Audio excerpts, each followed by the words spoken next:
সুপ্রিয় দর্শক মণ্ডলী, আপনাদের সবাইকে বাংলাদেশ টেলিভিশন চট্টগ্রাম কেন্দ্রের স্বাস্থ্য বিষয়ক নিয়মিত অনুষ্ঠান স্বাস্থ্য তথ্যতে স্বাগত জানাচ্ছি। আমাদের এবারের আলোচ্য সূচি ক্লাব ফুট বা মুগুর পা। এই বিষয়ে কথা বলার জন্য স্টুডিওতে আমাদের সঙ্গে আছেন চট্টগ্রাম মেডিকেল কলেজের অর্থোপেডিক্স বিভাগের সহযোগী অধ্যাপক ডক্টর মোহাম্মদ মিজানুর রহমান চৌধুরী এবং আরও আছেন আমাদের সঙ্গে ডক্টর মোহাম্মদ আবদুল্লাহ ফারুক, সহযোগী অধ্যাপক ও বিভাগীয় প্রধান শিশু সার্জারি বিভাগ চট্টগ্রাম মেডিকেল কলেজ। আপনাদের উভয়কে স্বাগত জানাচ্ছি এবং আমি সরাসরি আলোচনায় প্রবেশ করছি। মিজান স্যার, আপনার কাছে জানতে চাচ্ছি ক্লাব ফুট এটার অর্থটা কি? ক্লাব ফুট এটা মেডিকেল টার্মে যেটা একটা বৈজ্ঞানিকভাবে শব্দ, কিন্তু সহজিয়া বাংলায় আমাদের দেশে বলা হয় মুগুর পা। দেখতে গ্রামের মাঠে ঘাটে মাটি ভাঙার কাজে হাতুড়ি সদৃশ্য একটি জিনিস ব্যবহৃত হয়, যাকে মানে আঞ্চলিক ভাষায় মুগুর বলা হয়। তদ্রূপ জন্মগত ত্রুটি সম্পন্ন কিছু পা আছে দেখতে হুবহু মুগুরের মতো, এই জন্যই সাদৃশ্য রেখেই ক্লাব ফুটটাকে মুগুর পা বলে আমরা অভিহিত করি। ক্লাব ফুটের বাংলা তাহলে আমাদের মুগুর পা।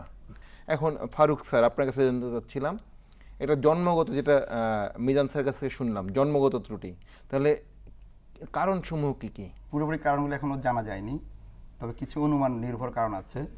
যদি কোনো মায়ের পেটের পানি বের করা হয় তাই তার সম্ভাবনা বেশি থাকে।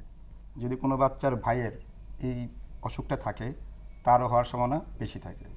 আর কিছু জিনগত ডিফেক্টের জন্য হতে পারে, যেটা এখন রিসার্চ পর্যায়ে আছে আর কি। এইখানে পায়ের কী ধরনের সমস্যা আপনারা দেখেন যখন মুগুর পা রোগী আপনারা দেখেন? প্রথমে তো আপনাদের কাছে বোধহয় প্রথমে আসে রোগীরা। এটা দুদিকে যায়, সাধারণত নবজাতকগুলো আমাদের কাছে বেশি আসে আর কি।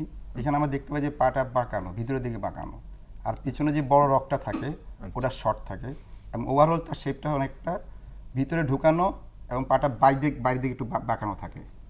উনি যেটা বললেন অনেকটা গ্রামগঞ্জের মুগুরের মতোই। মিজান স্যার, এটাতে আপনার পায়ের এই যে ভিতর দিকে বাঁকানো থাকে, এটা শুধু পায়েরই সমস্যা নাকি সঙ্গে অন্য কোনো সমস্যা থাকে এই সমস্ত বাচ্চাদের? দুটো জিনিস। কিছু বাচ্চার শুধুমাত্র বাঁকা পা নিয়েই, মুগুর পা নিয়েই জন্ম হয়, আবার কিছু বাচ্চা অন্যান্য সিন্ড্রোমিক ক্লাব ফুট বলি, অন্যান্য মাথার, মেরুদণ্ডের, পেশাবের থলির, হার্টের অন্যান্য সমস্যার সাথে একসাথে নিয়ে জন্মায়, সেটাকে আমরা বলি সিন্ড্রোমিক ক্লাব ফুট। এই রোগের প্রাদুর্ভাবের হার কেমন ফারুক স্যার? এটা সাধারণত মানে 1000 লাইফ বার্থ মানে জন্ম না শিশুতে একটাতে হতে পারে আর কি। এই বাচ্চাগুলো কি প্রথমেই আপনার জন্মের পরপরই এটা ধরা পড়ে নাকি সময় গেলে বোঝা যায়? আসলে এটা জন্মের পরপরই ধরা পড়া উচিত আর কি, একটু চেক করলে ধরা যায়। খুব সহজ ডায়াগনোসিস, খুব কঠিন কিছু না। এরকম কি ঘটে যে বাচ্চা ডেলিভারির সময়, প্রসবের সময় ধাত্রী বা ডাক্তার যখন বাচ্চাকে ধরে টেনে বের করছে, তো সেরকম কোনো আঘাতজনিত কারণে কি মুগুর পা হয়? আঘাতজনিত কারণে যেটা হবে এটা হবে না, সেটা হচ্ছে নিউনেটাল ফ্র্যাকচার বলি আমরা, নবজাতক ফ্র্যাকচার বা সাবলাক্সেশন, জয়েন্টগুলো লুজ হয়ে যেতে পারে। কিন্তু এই জন্মত্রুটিটা একদম স্পেসিফিক, এটা হওয়ার সম্ভাবনা খুব কম। আমাদের হোম ডেলিভারি অনেক বেশি হয়, সেটা হবে চাইল্ডহুড ইনজুরি হবে, ইনজুরির মধ্যে পড়বে, সেটা ঠিক এটা জন্মগত ত্রুটি না, জন্মগত ত্রুটি না। এখন আবার স্যার আপনার কাছে জানতে চাচ্ছিলাম যে এই রোগটা কাদের বেশি দেখতে পান আপনারা? পরিসংখ্যানে দেখা যায় মেডিকেল সায়েন্সে যে mail is to female ratio হচ্ছে 2:1, মানে প্রতি 2টা ছেলে বাচ্চার সাথে একজন মেয়ে বাচ্চার হয়। সার্বিক পরিসংখ্যানে তাই, মানে ছেলেদের বেশি হচ্ছে, দ্বিগুণ পরিমাণে হয়। কোনো কারণ জানা গেছে ছেলেদের কেন? না, এটার এক্সাক্ট এই পর্যন্ত কারণ জানা যায়নি। আবার ফারুক স্যার, আপনি বলছিলেন যে বংশগত একটা সম্পর্ক, অর্থাৎ একই পরিবারের মধ্যে কোনো ভাই বা বোনের থাকলে পরবর্তী জন্মতে তার সম্ভাবনা বেড়ে যাবে, প্রায় 4 গুণ বেড়ে যাবে। বড় ভাইয়ের যদি থাকে তাহলে পরবর্তী যে সিবলিং মানে পরবর্তী ইস্যু যার সন্তান, তার হওয়ার সম্ভাবনা বেশি থাকবে। এই ক্লাব ফুট হলে মিজান স্যারের কাছে জানতে চাচ্ছি সেই মানুষটার কি কি ধরনের সমস্যা হতে পারে? শিশুটার পা বাঁকা যখন হয়, ভেতরের দিকে বাঁকানো থাকে, তখন সে হয় কি পায়ের পাতার বাইরের দিকটায় ভর দিয়ে হাঁটে। তো হাঁটার সাথে সাথে হয় কি ওই অংশটাতে আমাদের পায়ের পাতার উপরের দিকে মাংস নেই, তখন ওই জায়গাটাতে চামড়ার মাটির সাথে ঘর্ষণে অথবা স্যান্ডেল পরে হাঁটলেও ঘর্ষণে ওইখানটায় বার্সা হয়ে যায়। বার্সা হয় পরবর্তীতে। বার্সা মানে কি? এটা বার্সা হচ্ছে এটা সৃষ্টিকর্তার পক্ষ থেকে ওই অংশটাকে আঘাত থেকে বাঁচানোর জন্য ওইখানে চামড়াটা মোটা হয়ে যায়। যেমন যারা ধার্মিক দেখবেন, মুসলিমরা বিশেষ করে নামাজ পড়তে এখানটায় শক্ত হয়ে যায়। যেমন গরুর কাঁধে দেখবেন হাল চাষ করতে করতে জোয়ালের দাগে ওইখানটায় মোটা হয়ে যায়, ওই অংশটা, এটাকে বার্সা বলে। এটা পরবর্তীতে ইনফেকশন হয়ে অনেক সমস্যা সৃষ্টি করতে পারে। বাচ্চাটা স্বাভাবিক জুতো পরতে পারে না, সামাজিক সমস্যা, পারিবারিক সমস্যা, বাচ্চাকে নিয়ে কোথাও যেতে চায় না মা বাবা, কারণ ওকে তো জুতো পরাতে পারছে না সাধারণের মতো।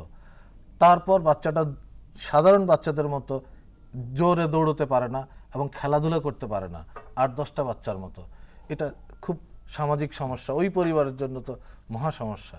এতে হয় কি, জয়েন্টগুলো অ্যাবনর্মাল হয়ে যেতে পারে দীর্ঘদিন চিকিৎসা না করলে, ওর এই জয়েন্টগুলো নষ্ট হয়ে যাবে ইন ফিউচারে। এই জন্য জয়েন্টগুলো যদি দীর্ঘদিন সে না আসে, তখন জয়েন্টগুলো তার ডিফেক্ট হতে পারে। এমন কি হতে পারে যে যদি ওই বাচ্চার পা বাঁকা থাকার কারণে পরবর্তীতে তার লম্বা বা উচ্চতার কোনো সমস্যা হতে পারে কি? উচ্চতার সমস্যা হতে পারে, এমনকি মাসেল যেগুলি মাংসপেশি পায়ের, ওগুলো কিন্তু ডেভেলপমেন্ট খুব কম হতে পারে বা নাও হতে পারে ঠিকমতো তার টু আদার্স, অন্য পাশের তুলনায় তার ডেভেলপমেন্টটা দুর্বল হয়ে যাবে মাংসপেশি, এই সমস্যাগুলো। এখন এই রোগটা নিরূপণ করার উপায় কি? নিরূপণ করার উপর হচ্ছে যে যদি যারা রেগুলার গর্ভবতী মায়েরা যদি রেগুলার চেক আপ করে, তাহলে কিন্তু গর্ভাবস্থায় ভালো আলট্রাসাউন্ড করলে এটা নির্ণয় করা যায়। মানে গর্ভ থাকা অবস্থায়, গর্ভাবস্থায় দেখা যায় মুগুর পা ভালো সোনোলজিস্ট যদি দেখে, যারা আলট্রাসাউন্ড করেন রেডিওলজিস্ট, তারা কিন্তু বলে দিতে পারবে এটা মুগুর পা হওয়ার সম্ভাবনা আছে। ঠিক আছে। আর গর্ভের পরে তো সরাসরি আপনি এক্সামিনেশন করলে, বাচ্চাকে পরীক্ষা করলেই চোখে দেখে ডাক্তারই এটা দেখলে বুঝতে পারবে। মানে জন্মের আগে হলে শুধু আলট্রাসোনোগ্রাম। এখন মিজান স্যার, আপনার কাছে জানতে চাচ্ছিলাম যে এই রোগটা যাতে না হয় প্রতিরোধ করার কোনো ব্যবস্থা আছে কি না? না, এখন পর্যন্ত বিজ্ঞানসম্মতভাবে প্রতিরোধ করার কোনো উপায় আজ পর্যন্ত বের হয়নি। না, এই কথাটা আপনার কাছে জানতে চাচ্ছিলাম কারণ আমরা অনেক রোগের ব্যাপারে জানি যে যেটা প্রতিরোধযোগ্য,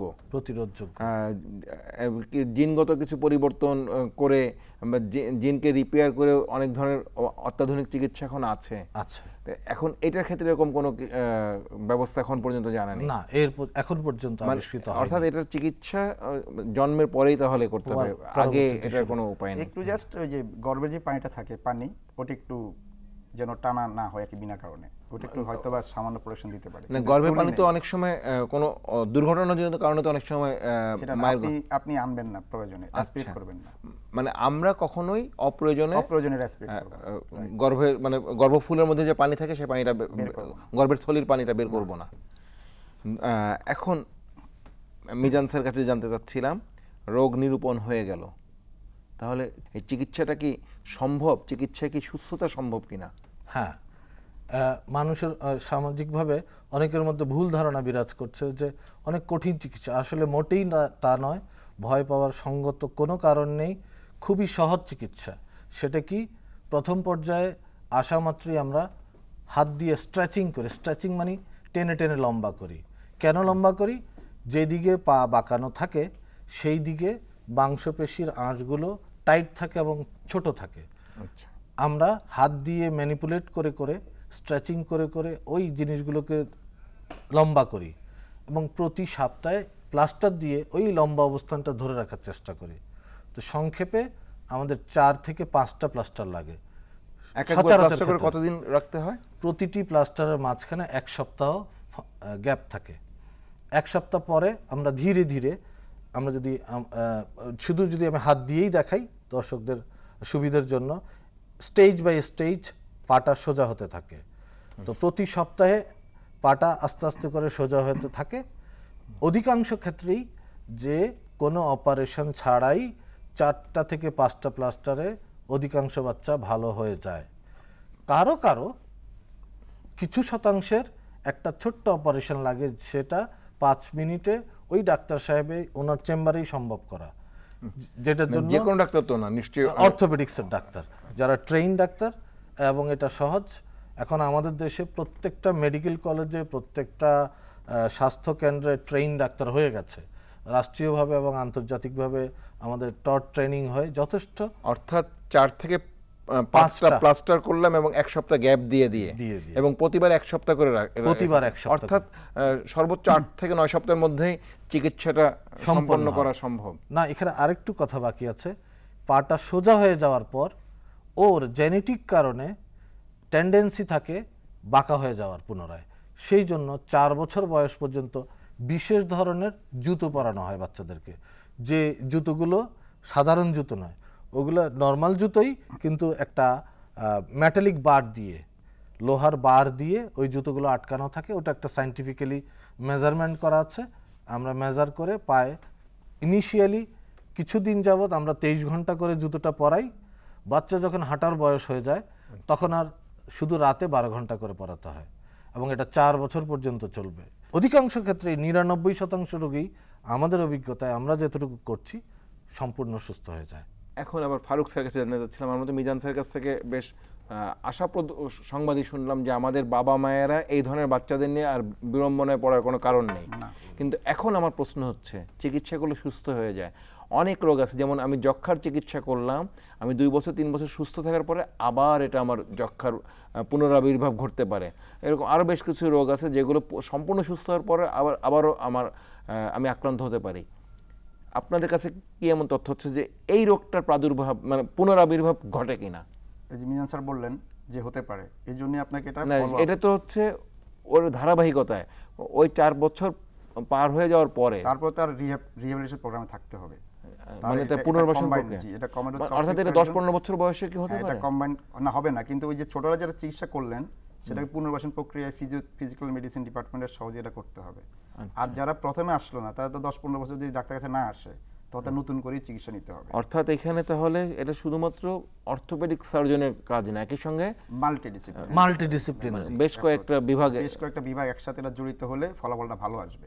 অর্থাৎ এখানে অর্থোপেডিক্স লাগবে, ফিজিক্যাল মেডিসিন লাগবে এবং শিশু সার্জারি, এমনকি শিশু বিশেষজ্ঞ তারা প্রথমে আপনাকে এটা ডোনেট মানে ডিক্টেট করে দিবে যেটা করেন, তাই না? এখন এইখানে আমার আরেকটা বিষয় জানার আছে মিজান স্যারের কাছ থেকে। আমরা ছেলে মেয়ের ব্যাপারে জানলাম যে ছেলেদের বেশি। অর্থনৈতিক কোনো সম্পর্ক আছে? বাবা মায়ের অর্থনৈতিক অবস্থার সঙ্গে এই রোগটার কোনো সম্পর্ক আছে কি? হ্যাঁ, সার্বিক বৈশ্বিক প্রেক্ষাপটে গবেষণা করে যতগুলো ডাটা আছে তার মধ্যে সেগুলো পর্যালোচনা করে দেখা গেছে যে মানে নিম্নবিত্তের লোকজনের, অর্থনৈতিকভাবে অসচ্ছল লোকজনের বেলায় এটা বেশি হয়ে দেখা দেয়, বেশি হয়। এটা আমাদের কাছে প্রমাণিত তথ্য প্রমাণে নিম্ন আয়ের লোকজনের মধ্যে বেশি হয়। এটা কি তাহলে মায়ের গর্ভাবস্থা পুষ্টির সঙ্গে কোনো সম্পর্ক ধারণা করতে পারি? এখন পর্যন্ত স্টাবলিশ করা যায়নি, তবে একটা পয়েন্ট এখানে উল্লেখ করতে চাই যে মা যদি স্মোকার হয় তাহলে এই বাচ্চাদের হওয়ার সম্ভাবনা বেড়ে যায়, পরিসংখ্যান তাই বলছে। অর্থাৎ মাকেও তার সতর্ক থাকতে হবে যাতে তার গর্ভাবস্থায় ধূমপানের অভ্যাস না থাকে। ধন্যবাদ আপনাকে। এখন ডক্টর ফারুক স্যারের কাছে জানতে চাচ্ছিলাম, চিকিৎসা শুরু করলে 8 থেকে 9 সপ্তাহে সুস্থ হয়ে যাওয়া সম্ভব। যদি চিকিৎসা শুরু করতে বিলম্ব হয়ে যায় তখন তাহলে সেক্ষেত্রে কি আপনার চিকিৎসার সুযোগ আছে, কিন্তু সেক্ষেত্রে হচ্ছে যে অপারেশন পদ্ধতিগুলো অ্যাপ্লাই করা হয়। আচ্ছা, তখন শুধুমাত্র প্লাস্টার করে আর হয় না। তখন সার্বিকভাবে ওখানে একটু বড় বাচ্চাদের আমরা মাসেলগুলো দেখি, দুই পাশের কী অবস্থা, জয়েন্টগুলোর অবস্থা দেখার জন্য এক্সরে করা হয়, তারপর তার ডেফিনিটিভ সার্জারিতে যাওয়া হয়। এখন ডেফিনিটিভ সার্জারি অনেকগুলো আছে, ওই যে উনি যেটা বললেন রগগুলো যেগুলি টাইট ওগুলি লুজ করে দিতে হবে, যেদিকে ব্যাকা তার উল্টা দিয়ে করতে হবে। এটা একটা কমপ্লেক্স প্রসিডিউর, এটা সাধারণত পেডিয়াট্রিক অর্থোপেডিক সার্জনরা করে আর কি। আপনি প্রথমে যে প্লাস্টারের যে চিকিৎসার কথা বললেন সেই চিকিৎসা তো খুব একটা ব্যয়বহুল না, কিন্তু এখন যে বাচ্চারা বিলম্বে আসবে, কারণ আমাদের সচেতনতার অভাবের কারণে বা বেশ কিছু সামাজিক ট্যাবুর কারণে এই বাচ্চাগুলো চিকিৎসার সঙ্গে অ্যাডহারেন্সে একটু বিলম্ব ঘটে যায়। এই ধরনের বিলম্ব যারা ঘটায় সেই বাচ্চাদের চিকিৎসার খরচটা কেমন হয় তখন? মানে বোনি প্রসিডিওর, তখন হাড়গুলো শক্ত হয়ে যায়।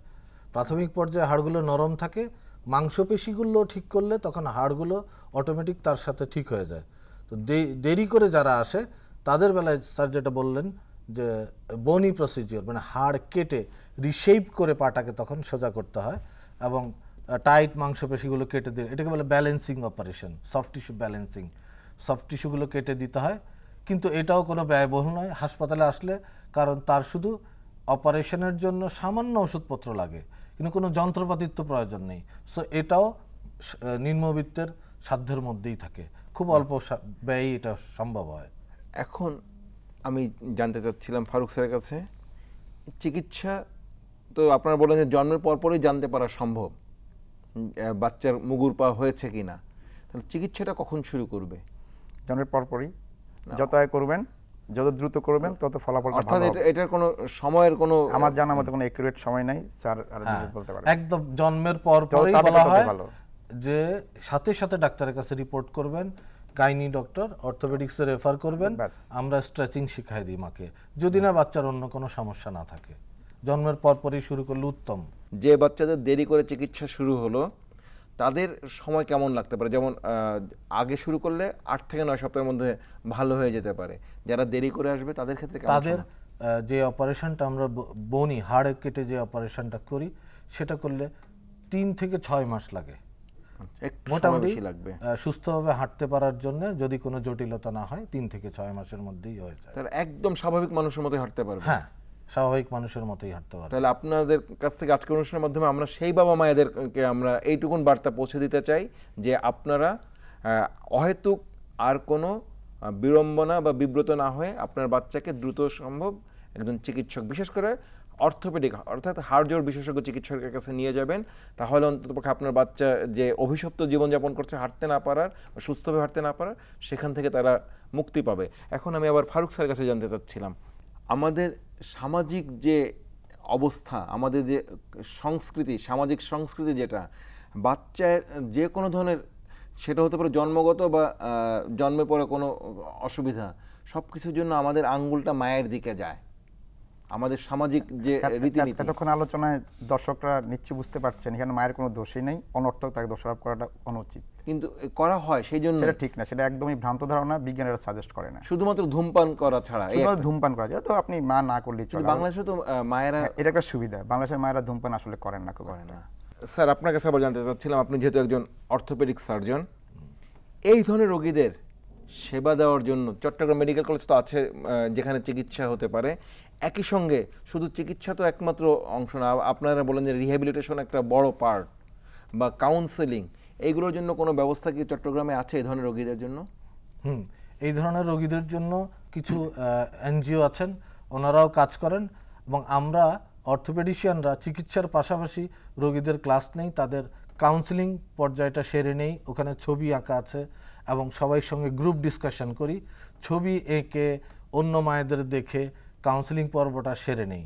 হ্যাঁ, আমাদের দেশে ফিজিওথেরাপি দেওয়ার অপ্রতুলতা রয়েছে, তো সেই কাজটাও আমরা অধিকাংশ ক্ষেত্রে নিজেরাই করে দেওয়ার চেষ্টা করি, যাতে রোগীরা ওয়ান স্টপ সার্ভিস পায়।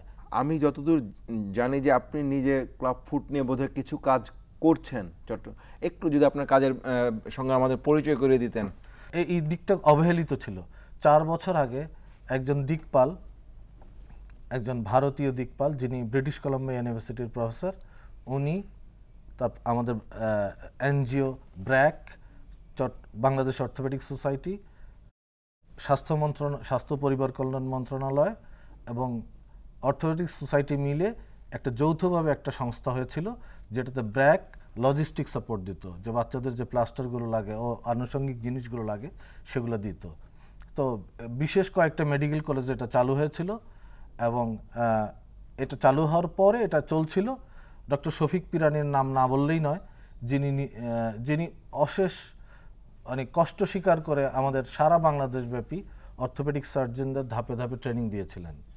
কিন্তু যে কোনো কারণেই হোক, অনিবার্য কারণে ব্র্যাক এই সহযোগিতাটা বন্ধ করে দেয়। তো বর্তমানে এতদ অঞ্চলে বিভিন্ন মেডিকেল কলেজে বন্ধ হয়ে গেল, আমি চট্টগ্রাম মেডিকেল কলেজে ব্যক্তিগতভাবে আরও আমার কলিগদের নিয়ে এই কাজটা স্বেচ্ছাশ্রমে চালিয়ে যাচ্ছি। তো আমাদের লজিস্টিক সাপোর্ট বন্ধ হয়ে গেছে। আমরা রোগীদের কাছে আর্জি রাখি, শুধু সামান্য কটা প্লাস্টারের টাকা আপনাদের লাগবে, আপনারা যদি এনে দিতে পারেন আমরা আপনাদের সার্ভিস দিতে রাজি আছি। তো আপনি জেনে খুশি হবেন, আমার একজন ছাত্র এখন থিসিস করছে, এমএস থিসিস করছে এই সাবজেক্টের উপরেই, অনুপ্রাণিত এই রোগটা নিয়েই থিসিস করছে।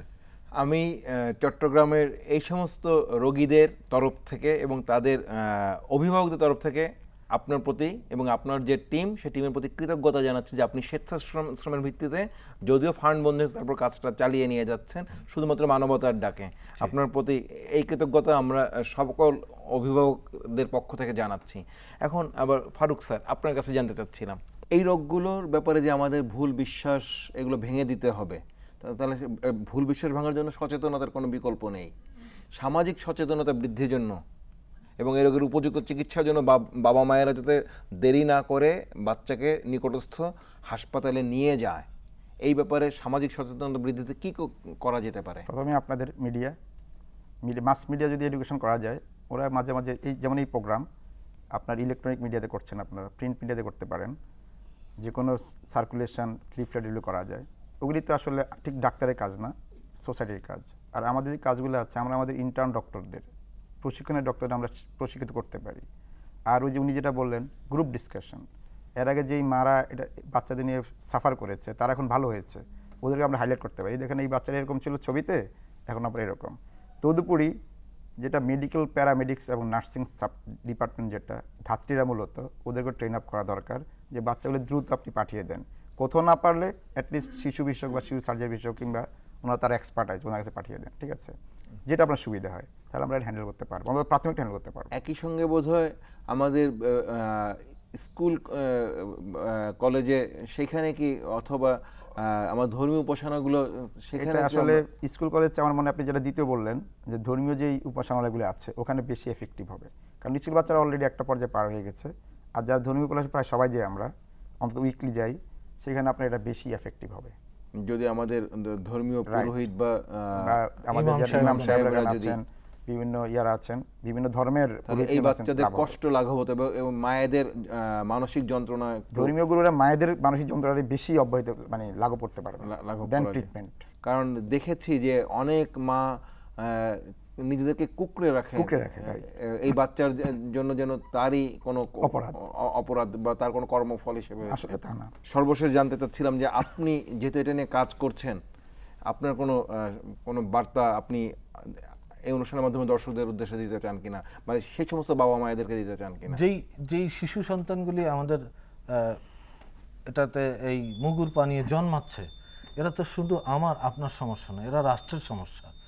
রাষ্ট্রের প্রশাসন যন্ত্রের প্রতি মানে আমার বিনীত ছোট্ট অভিজ্ঞতার আলোকে বলতে চাই, যেমন আমাদের সরকারি তরফ থেকে ধাত্রীবিদ্যার ট্রেনিং দেওয়া হয়। গ্রামে গঞ্জে যারা কাজ করেন, সবখানেই তো গ্রামের আনাচে কানাচে ডাক্তার পৌঁছতে পারেন না, ওদের যদি একটু ছোট্ট এই কাউন্সেলিং করা হতো, ওদের কাছে ইনফরমেশনগুলি পৌঁছে দেওয়া যেত যে আপনি বাড়িতে ডেলিভারি করিয়েছেন, খুব ভালো কথা, ওরা ট্রেইনড, অন্তত নিরাপদ ডেলিভারি করিয়েছেন, আপনি শুধু পাটা দেখবেন ভিতরের দিকে মোচড়ানো কিনা। যদি একটু সন্দেহ হয়, আপনি ঠিক বুঝতে না পারলেও নিকটস্থ ডাক্তারের কাছে দয়া করে পাঠিয়ে দেন, উনি দেখে নিশ্চিত হোক। তাহলে হয় কি, আর্লি রেফারেল সিস্টেম, জটিলতা যত তাড়াতাড়ি করা হয় তত সুন্দর হয়, তাহলে বিলম্ব কম হলে ফলও ভালো হয়, সমাজের উপরে চাপ কমে, রাষ্ট্রের উপর চাপ কমে। ধন্যবাদ আপনাদের উভয়কেই, অশেষ কৃতজ্ঞতাও একই সঙ্গে জানাচ্ছি। আপনাদের মূল্যবান সময় ব্যয় করে এই স্টুডিওতে এসেছেন, এবং আমরা বিশ্বাস করি আপনাদের এই আলোচনা থেকে আমাদের দর্শকেরা নিশ্চিতভাবে কিছু না কিছু উপকৃত হবেন। সুপ্রিয় দর্শক মণ্ডলী, এতক্ষণ আমরা আমাদের দুজন বিশেষজ্ঞ চিকিৎসকের কাছ থেকে মুগুর পা কেন হয়, সেটা যে কোনো রকম অভিশাপের ফল না, সেটা কোনো পাপের ফল না, সেটা শুধুমাত্র একটা জিনগত সমস্যা বা জন্মগত সমস্যা, যেটা যে কারোরই হতে পারে, তাই এবং এই চিকিৎসা আছে যে চিকিৎসা সম্পূর্ণ নিরাময় হয়ে যেতে পারে, বাচ্চা সুস্থ 8-10টা শিশুর মতোই বেড়ে উঠতে পারে। তাই এই বাচ্চাদের নিয়ে কোনো রকম আমাদের বিব্রত হওয়ার কিছু নেই, এবং যত দ্রুত আমরা চিকিৎসা শুরু করব সেই বাচ্চার আরোগ্য লাভের হার তত বেশি বেড়ে যাবে। তাই আমরা যত দ্রুত সম্ভব, যদি আমাদের কারো ঘরে এরকম বাচ্চা থাকে, তাদেরকে আমরা নিকটস্থ চিকিৎসা কেন্দ্রে নিয়ে যাব এবং এই বাচ্চাদেরকে সুযোগ তৈরি করে দেবো যাতে তারা 8-10টা সুস্থ বাচ্চার মতোই